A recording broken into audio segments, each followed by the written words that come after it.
Olá, sejam bem-vindas e bem-vindos ao podcast do MNDE, o monitor do novo debate econômico.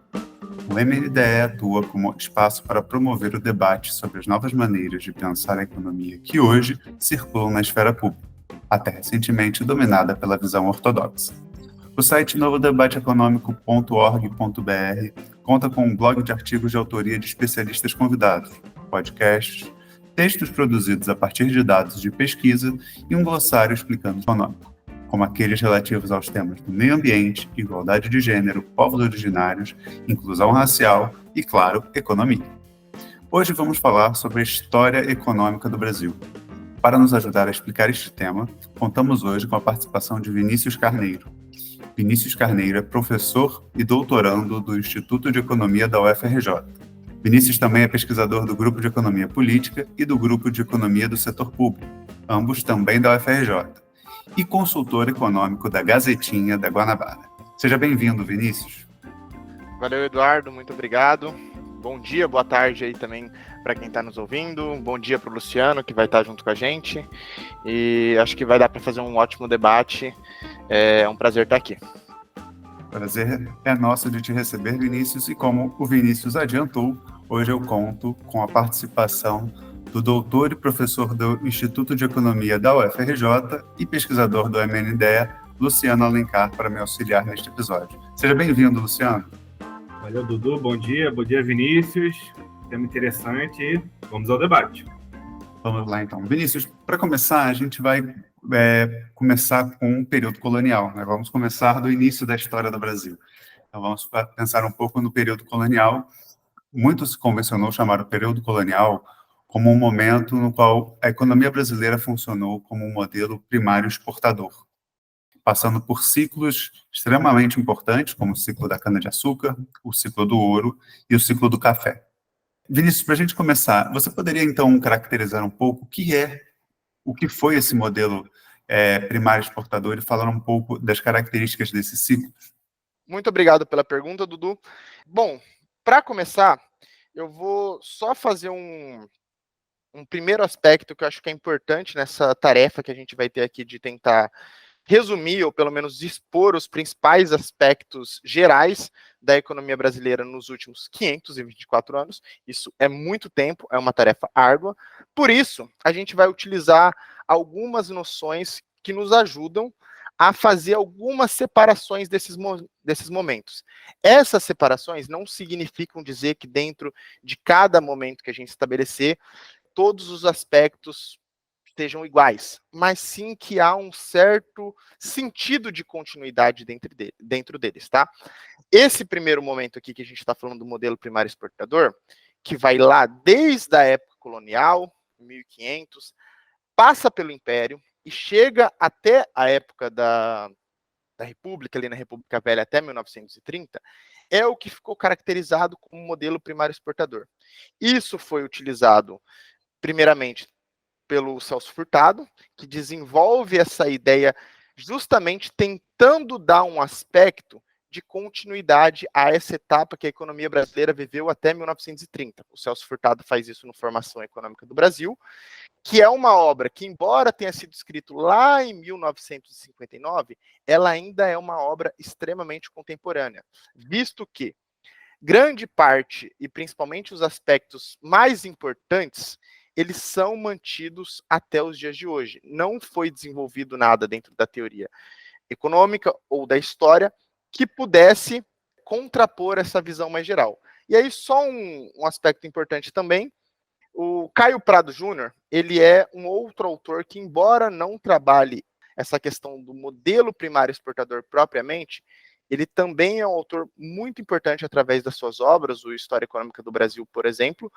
que vai nos ajudar a guiar e a entender como se deu esse modelo primário exportador nas suas diferentes etapas. E aí, para caracterizar esse modelo primário exportador, e é um fato que eu sempre falo em sala de aula, a própria etimologia do termo, no sentido que o modelo primário exportador, ele é caracterizado por uma economia em que a sua dinâmica econômica é dada a partir da extração ou produção de bens primários, daí o caráter primário, que são voltados para a exportação, tá?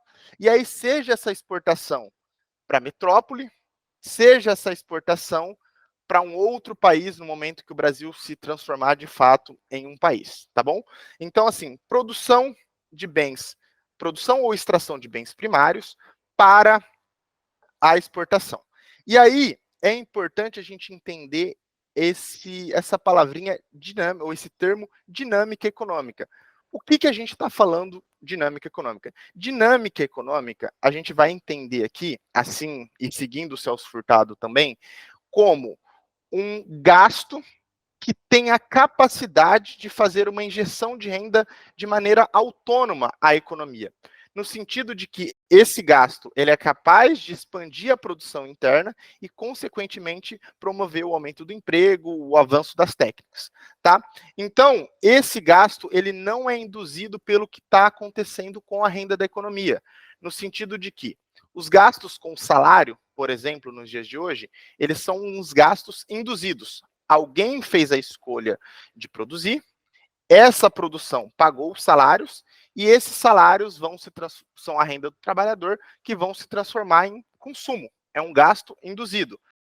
Essa renda autônoma tem a capacidade de expandir a produção da renda interna, porque ela não tem uma ligação direta com aquilo que está sendo produzido.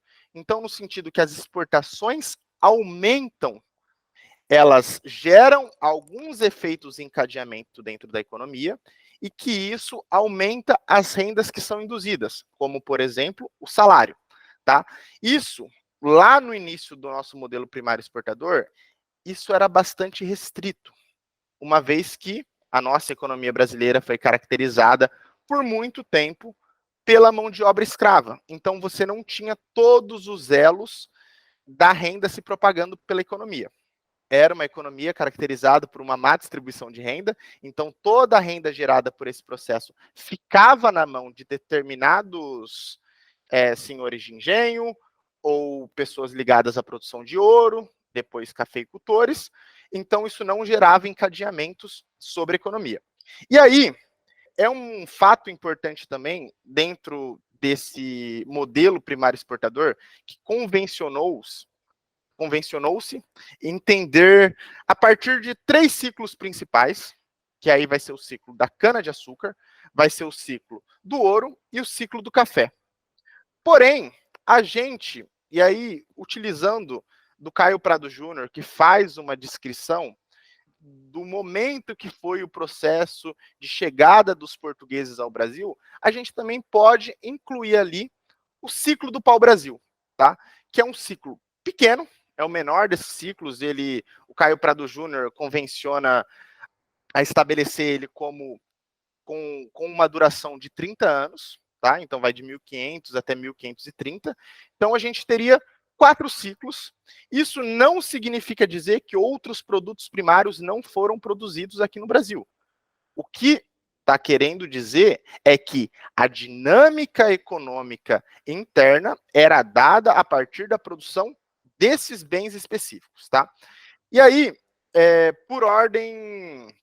E aí, ao invés de fazer por ordem cronológica e falar um pouquinho de cada ciclo, como a ideia aqui é fazer esse panorama geral da economia brasileira, eu acho que é interessante a gente buscar semelhanças e algumas diferenças entre esses ciclos. Por exemplo, como semelhanças, eu já falei que a gente tem tanto a produção ou extração de bens primários, a não utilização de mão de obra assalariada de maneira monetária, tá?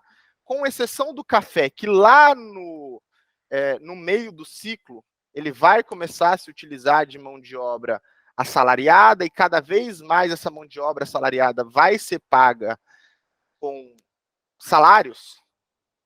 A maior parte desse ciclo, desse modelo primário exportador, você não tem a utilização de mão de obra assalariada, tá?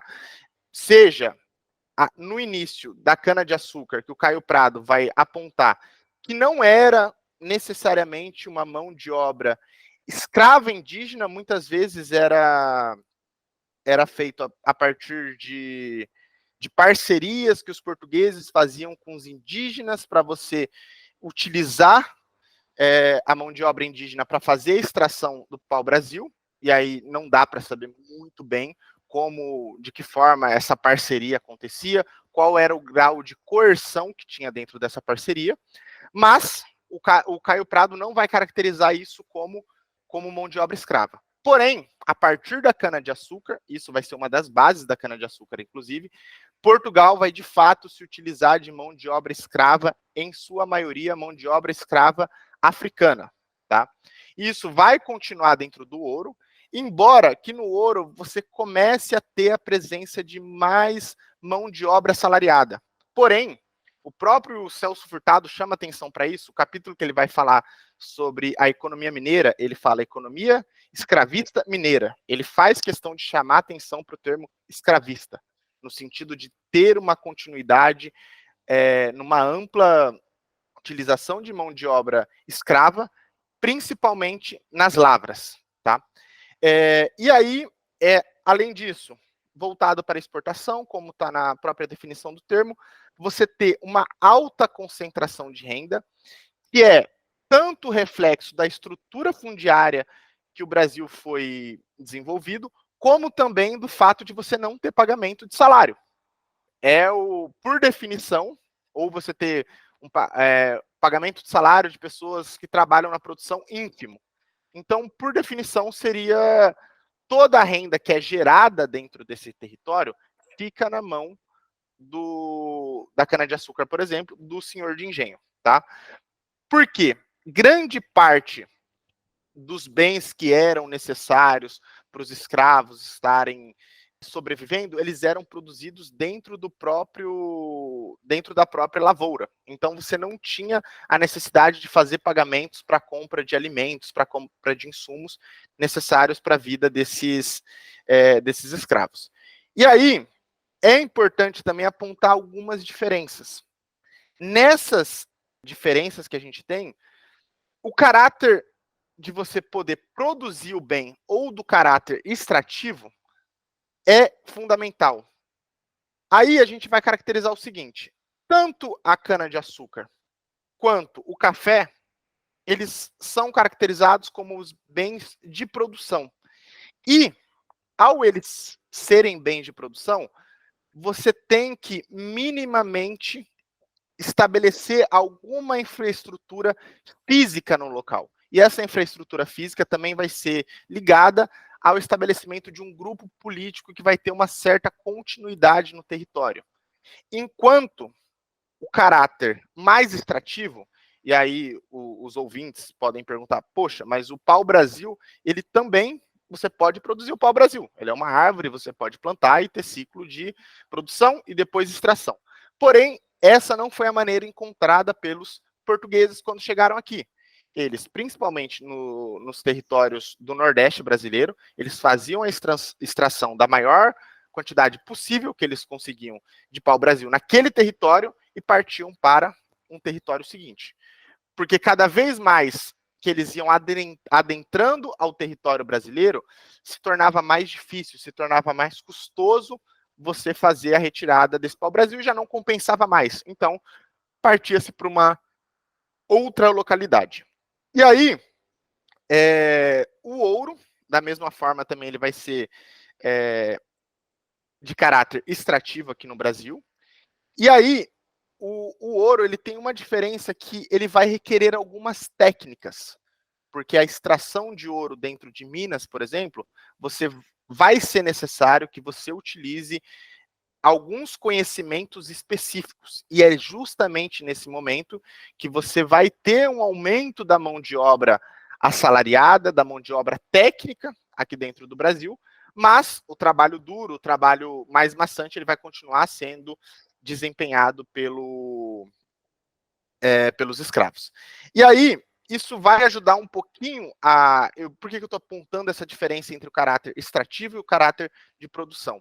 O ouro e o pau-brasil, essas etapas, esses ciclos econômicos, eles vão se encerrar por caráter da própria oferta.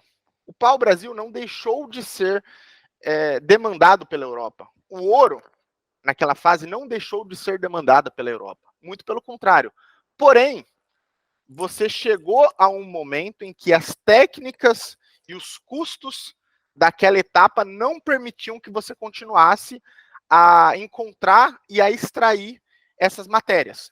Enquanto que a cana-de-açúcar e o café, que são bens produzíveis, eles vão ter as suas etapas de encerramento. Eu vou falar um pouquinho, eu acho que na passagem do final do modelo primário exportador mais à frente, sobre o encerramento do café, mas também o encerramento da cana-de-açúcar, ele está ligado a questões não somente da oferta desse produto pelo Brasil, mas também questões relacionadas ao comércio mundial e à demanda mundial por esse produto, tá? E aí uma última coisa, rapidinho, que eu queria apontar, é como essa dinâmica econômica dentro do modelo primário exportador está fortemente relacionada à dinâmica política que a gente viveu e até mesmo a dinâmica de ocupação do território. O Brasil, na primeira etapa, os territórios que ganham mais importância aqui dentro, seja no pau-brasil, seja na cana, são territórios mais localizados no Nordeste brasileiro. Isso porque as principais lavouras se localizavam naquela região por um caráter também de proximidade. Você tinha um custo mais baixo com a metrópole e era mais fácil de você estar transportando esses bens. Com o processo que se descobre ouro em grande quantidade em Minas, o ouro ele já foi descoberto no Brasil já em torno no século XVI. Porém, numa quantidade relevante, você vai encontrar apenas ao final do século XVII. Nesse momento, você tem um deslocamento do eixo econômico e, consequentemente, também político, mais ao sul. Justamente, um exemplo forte disso é que a passagem da capital de Salvador para o Rio de Janeiro é em 1763, onde o ouro vivia o seu auge. E aí você tem esse deslocamento para cá, visto que o Porto do Rio de Janeiro ele se tornou o principal porto de escoamento do ouro que era extraído nas Minas Gerais. Tá? E, por fim, o café ele também tem esse deslocamento político do Brasil, econômico e político, que vai se dando aos poucos, embora o café, em maiores quantidades, ele tenha se iniciado a produção aqui no Rio de Janeiro, ao final do século XIX, ele vai cada vez mais sendo produzido em São Paulo. E cada vez mais vai se criando uma infraestrutura em São Paulo, com estradas de ferro, com estradas também, com a construção do Porto de Santos, e já ao final do século XIX, São Paulo se torna o principal estado política e economicamente do Brasil, que vem justamente com esse avanço do café ao final desse modelo primário exportador, que encontra no café tanto o seu auge, quanto, como a gente vai falar posteriormente, o seu declínio. Esse expediente analítico de dividir a economia brasileira, a história econômica brasileira em ciclos é bem interessante, mas é importante essas coisas que o Vinícius sublinhou, né? O pau-brasil não deixa de ser extraído depois do fim do ciclo do pau-brasil, assim como a partir do final do ciclo da cana, quando você começa a concorrência nas Antilhas, a cana não deixa de ser produzida, inclusive em momentos posteriores, se produz mais cana do que no auge do ciclo da cana. É só que o produto, a atividade econômica, que em larga medida determina a dinâmica econômica da colônia, do império ou da república, no começo era dada pelo pau-brasil, depois era determinado majoritariamente pela cana, depois a cana entra em declínio, até que se descobre o ouro nas Minas Gerais, o ouro passa a ser o grande produto dinamizador da economia, até que as minas se exaurem, e a partir do século XIX a gente tem o café, que foi, por excelência, o grande produto, caracterizou muito o modelo primário exportador, como o Vinícius falou, é caracterizado justamente por essa produção e extração de produtos primários voltados à exportação, né? Isso gera uma economia dual, no sentido de que tem um setor voltado para o mercado doméstico, mas o principal que comanda a dinâmica é esse setor exportador, né? É importante isso porque muitas características desse modelo continuam mesmo após a industrialização. em especial esse aspecto dual que vai caracterizar o subdesenvolvimento. Mais para frente a gente fala um pouco disso. Mas voltando ao café, o café foi muito importante ao longo do século XIX até os anos 30, né? Inclusive, é a partir do ciclo do café que a maioria dos historiadores e historiadoras entendem o início do processo de industrialização. Aí, nesse sentido, Vinícius, queria que você comentasse um pouco como é que foi esse auge do modelo primário exportador, o auge do ciclo do café, e como é que se deu esse declínio, tanto do ciclo do café, quanto do modelo primário exportador, e aí inicia-se, a partir dos anos 30, o processo de substituição de importações, né? Um processo de vigorosa industrialização liderado pelo Estado. Bom, perfeito, Luciano. Essa é uma questão fundamental que você apontou. Você ter a passagem de um ciclo para o outro não significa dizer que o bem deixou de ser necessário. Assim como eu vou falar um pouco mais à frente, quando a gente vê a saída do modelo primário exportador para a indústria, não significa dizer, essa indústria mais voltada para o mercado interno, não significa dizer que a exportação deixa de ser necessário para o Brasil. É apenas que a dinâmica econômica ela se altera. Isso é muito fundamental, porque até hoje se extrai para o Brasil, em alguns momentos de maneira irregular, aqui no Brasil.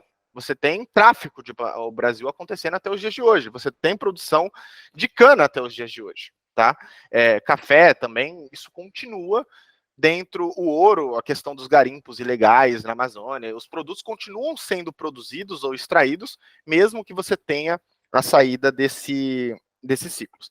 E aí, para entrar de fato no café, que é o momento do auge que a gente vai viver ali ao final do século XIX e depois o declínio no início do século XX, é fundamental entender o porquê que o Furtado, que é uma das primeiras, que é a pessoa que utiliza esse termo auge e declínio do modelo primário exportador, que é um termo que eu tô empregando aqui. Por que ele utiliza esse termo auge? O declínio eu acho que vai ficar um pouco mais fácil para a gente compreender à frente, mas o auge, ele é tanto por questões internas quanto por questões externas.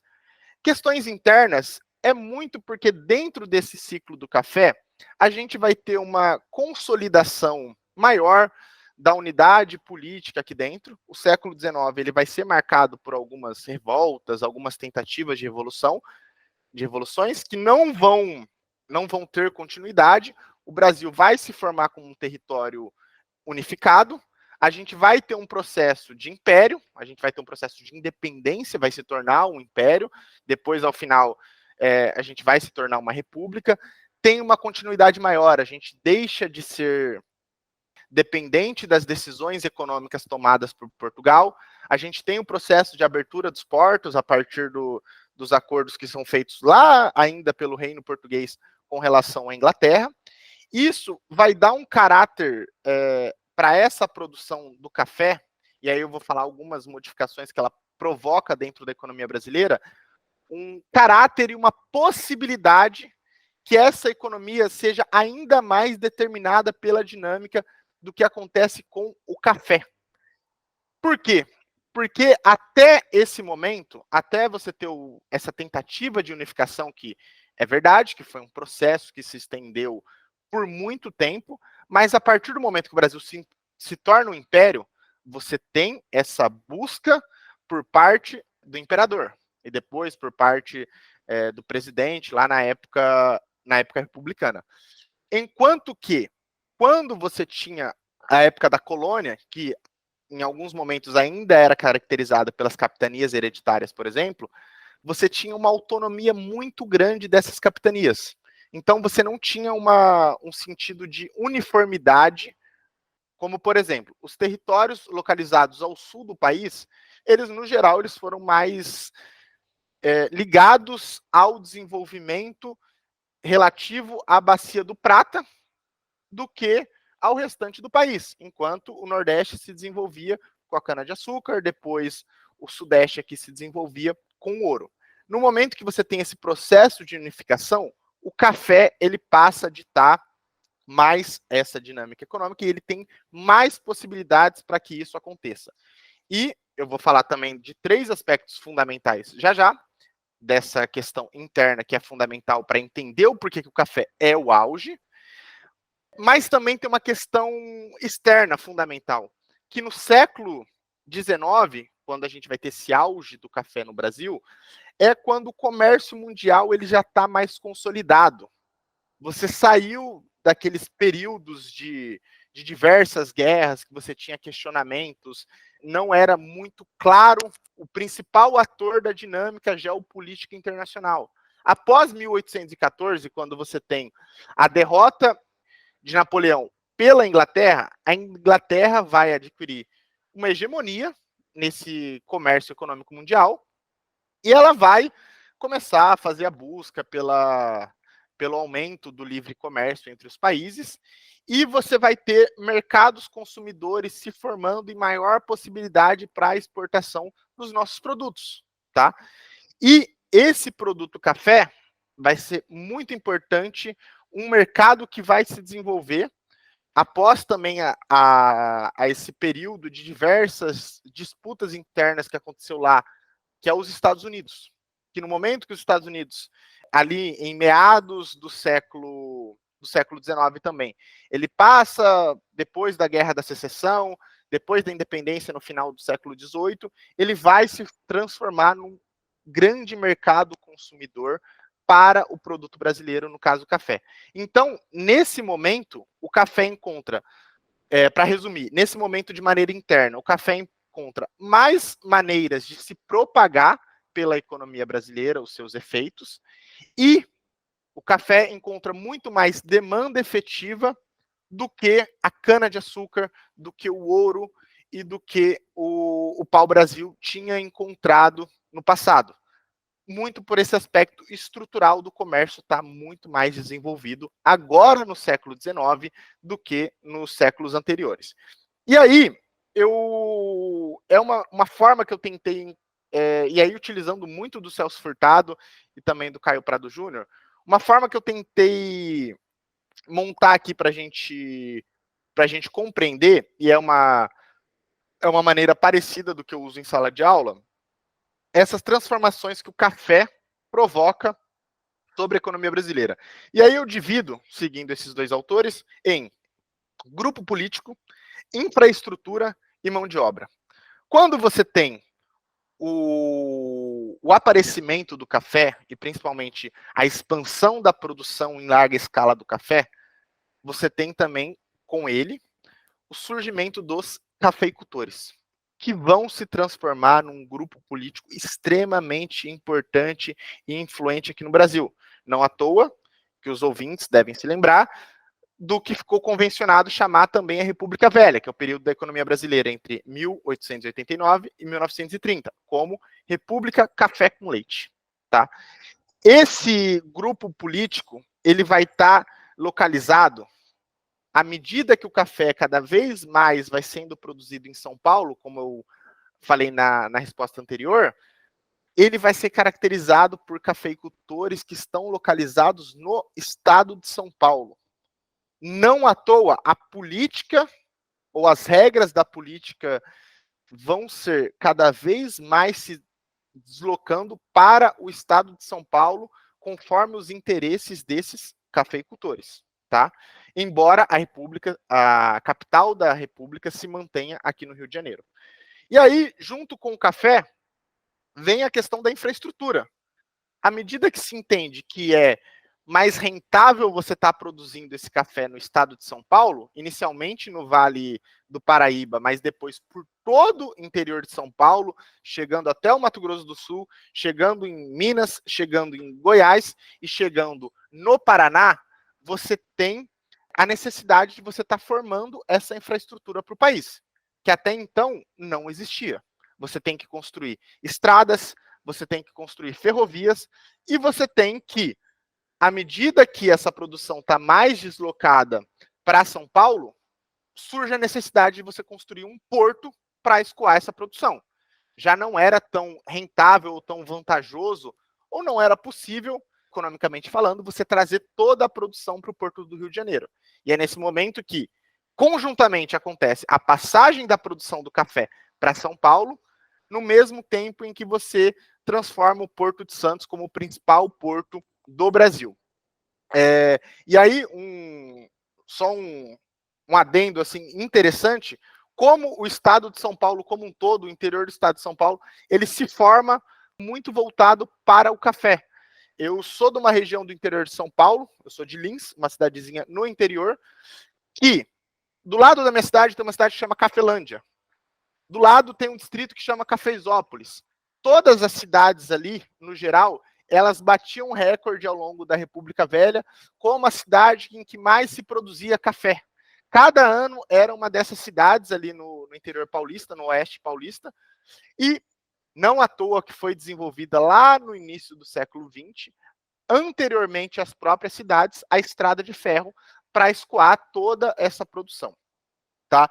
E aí o terceiro aspecto fundamental que surge juntamente com o café, e aí fundamental tanto em aspectos sociais, mas para a gente aqui em aspectos econômicos, que é a mão de obra assalariada.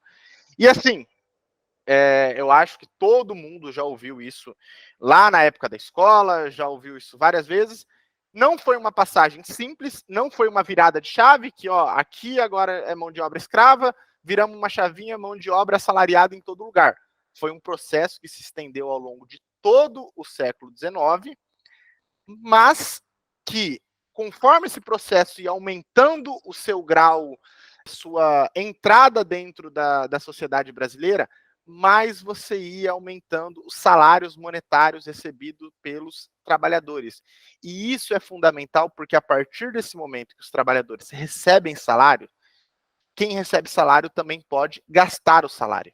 E aí, nesse momento, você vai começar a ter um efeito de propagação de gastos dentro da economia. Você vai ter uma renda induzida, que é o salário, que, quando ele recebe esse salário pelo trabalho dele na lavoura de café, ele escolhe aqueles bens que ele vai consumir, e ao consumir, ele vai estar gerando um novo estímulo para o aparecimento de outras atividades aqui no Brasil.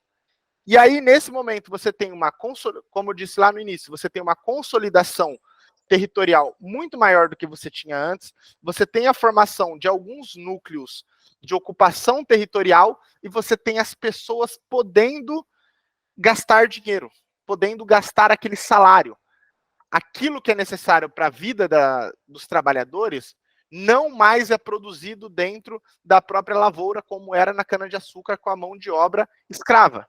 Agora as pessoas elas têm uma autonomia de estarem comprando aquilo que elas julgam necessário ou aquilo que elas querem.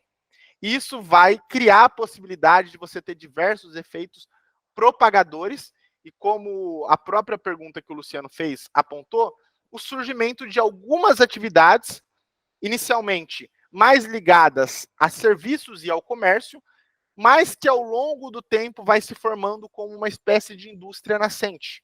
Que à medida que as pessoas têm mais dinheiro, mais a necessidade de serviços e bens para essas pessoas. Você tem a opção de você estar importando, ou a partir de algum momento, alguns empresários podem estar começando a produzir internamente, e a gente inicia esse processo de formação de indústria no Brasil.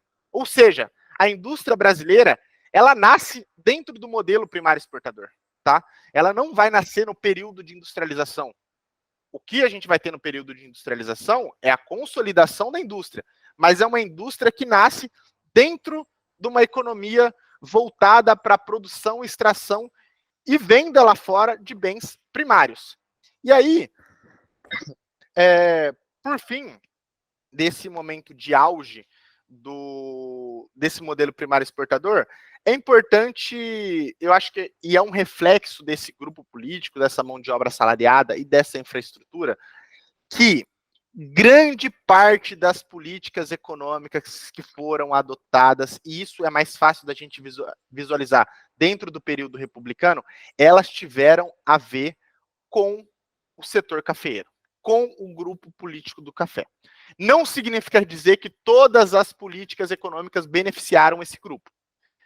Você teve alguns momentos que tiveram políticas que desagradaram esse grupo, mas esse grupo se moveu muito rapidamente para reverter essas políticas econômicas. Aí você tem o firmamento de alguns acordos, por exemplo, o mais amplo deles é o Acordo de Taubaté, que era um mecanismo de você fazer uma proteção para a renda desse setor cafeicultor, principalmente com relação ao câmbio, uma vez que o mecanismo utilizado através do câmbio de você desvalorizar, ou seja, tornar a moeda nacional mais cara, fazia com que você aumentasse a renda do setor exportador de uma certa maneira artificial. Porque o cenário que o Brasil encontrou ao final do século XIX era a produção de café, ela entrava num momento de muita expansão, só que a demanda pelo nosso produto no mercado mundial ela não acompanhava. E aí você tinha muita produção para nem tanta demanda assim. A demanda não respondia a esse aumento de oferta. Esse aumento de oferta, embora provocasse uma redução de preços do produto no mercado internacional, a demanda ela tinha uma elasticidade muito baixa. Então ela não se expandia na mesma proporção. Porém, quando você fazia essa desvalorização do câmbio, veja, se o preço do café se mantivesse em queda e a quantidade continuasse sendo a mesma, o câmbio desvalorizado, ele tornava os ganhos em reais desses cafeicultores mais elevado. Então, os cafeicultores buscaram diversas políticas e diversas maneiras de você interferir no governo para que ele levasse a essa política econômica de desvalorização do câmbio. E aí, para encerrar, causava um grande problema, que era o problema da socialização das perdas, que o Furtado vai chamar atenção, que era, você fazia essa defesa do setor cafeeiro, desvalorizando o câmbio, você está provocando um problema inflacionário para a economia brasileira, visto que você tornar a moeda brasileira mais barata com relação à moeda externa, provoca, como um efeito colateral, o aumento dos preços internos, visto que a sua importação ela passa a ser mais cara.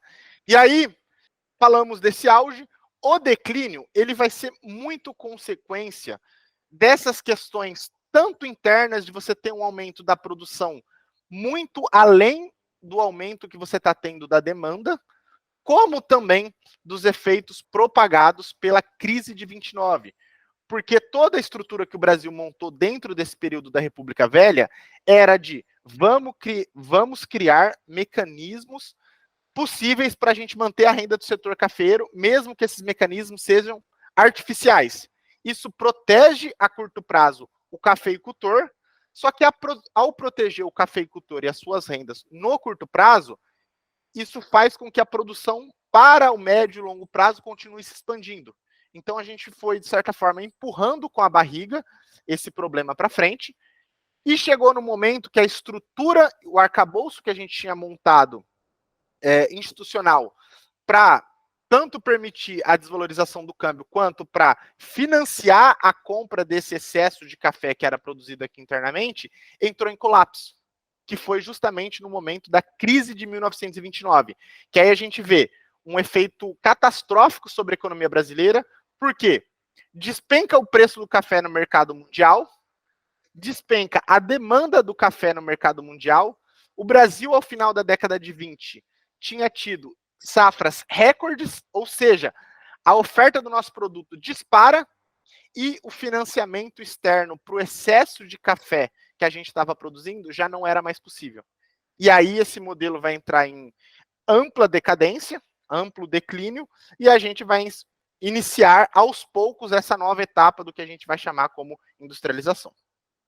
A desvalorização cambial, ela é um fenômeno quando a moeda nacional ela fica mais barata com relação à moeda externa. Ou seja, a mesma quantidade de dólares é suficiente para comprar uma quantidade maior de reais.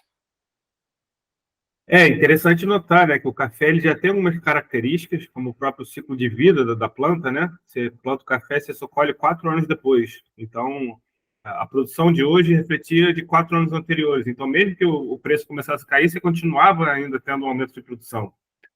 Até você reverter, demorava, tinha esse lapso, né? E como o Vinícius apontou, né, a partir do Convênio de Taubaté de 1906, começa a se implementar políticas, uma vez que o modelo primário exportador, que depende muito desse produto, da produção de café, para manter os níveis de renda, começa-se a proteger o café, o preço do café. O Brasil era um virtual monopolista no mercado mundial, então o governo começa a proteger o café, tanto pela desvalorização, quanto por meio de estoques reguladores, né? O governo começa a comprar café e estocar para, com isso, regular o preço. Só que essas duas políticas, tanto o estoque regulador para manter o preço elevado, quanto a desvalorização para manter o preço na moeda nacional elevado, criavam incentivos para a produção, né? Isso gerava uma tendência crescente à superprodução, que com a crise de 29 vai explodir. E aí é interessante notar, já fazendo a ponte com o próximo ponto, que a própria política adotada pelo governo, né? Uma vez que a economia dependia muito da cafeicultura, então o governo tentou salvar a cafeicultura. Como? Comprando café. Primeiro tentou comprar e estocar, depois viu que o nível era tão intenso da crise que foi necessário queimar o café, jogar o café no mar, destruir esse café. Então, essa própria política, para manter o nível de renda na economia, para manter a cafeicultura, gerou demanda, e como a gente já tinha alguma indústria aqui, com capacidade ociosa, essa própria demanda interna aqui já foi um estímulo para essa indústria. Ou seja, a partir do colapso do café, a gente vê que o modelo primário exportador tem sérios problemas, em especial, como o Vinícius destacou, a desvalorização cambial, ela implica inflação, o que desagrada, né?